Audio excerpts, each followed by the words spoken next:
In America, there are 73 13 and 14-year-old kids sentenced to life in prison, and over 2,000 people still in prison that were sentenced as juveniles.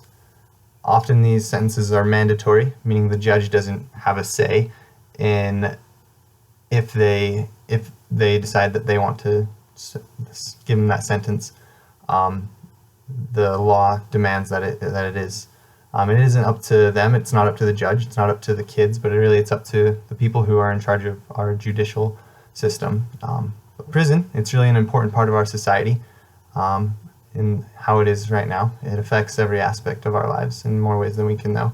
It's been around a long time, and it has evolved a lot from what it has been to what it is today. The ways it affects us are many. In theory, it's supposed to protect us.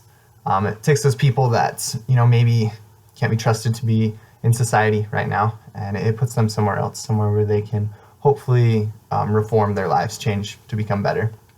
Obviously, this only works some of the time. Sometimes they change their lives and come out being better people. Sometimes they spend their whole lives there because they can't be trusted to return. And other times, it can just lead people to be worse people, hooks them up with a bad crowd. Obviously, they're surrounded by a lot of other people that have made a lot of bad decisions, and can lead them to commit worse crimes, and sometimes commit those crimes even while they're in prison. Then obviously it provides a punishment, which it can discourage people from committing the crime in the first place. It makes it so they don't want to do it if they didn't want to do it because of their morals.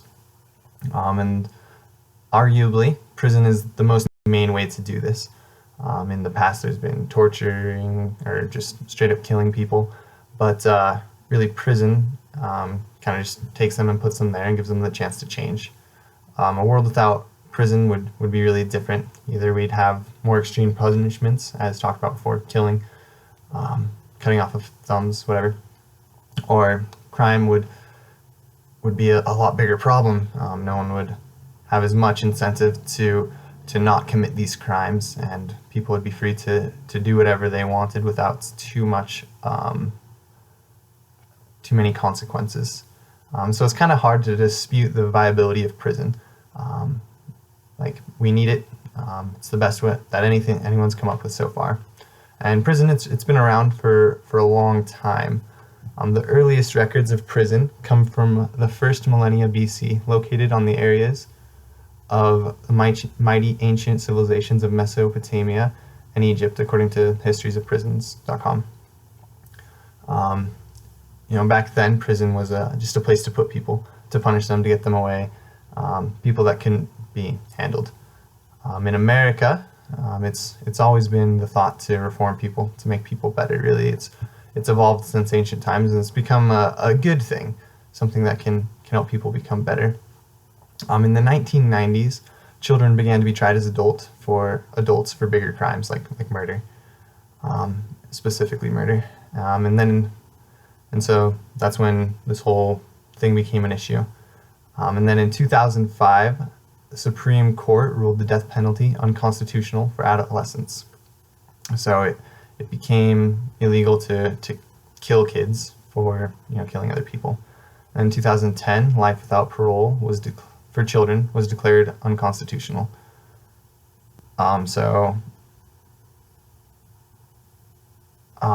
It was ruled unconstitutional in many areas, and then in 2012 it was ruled unconstitutional again. But yeah, it's still happening. People are still being sentenced to prison as children.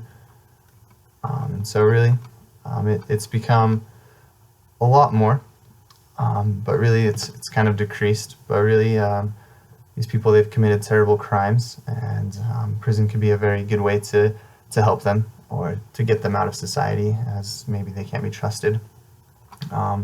I hope this provided an opportunity to think about an issue that you may not have thought about before. I'm sure we don't all know someone that was sentenced to prison as a child, but really, this can affect us all and more than we know. And really, it's kind of up to us to keep it the same, or change it, or do whatever we think is right. I thank you for listening to me.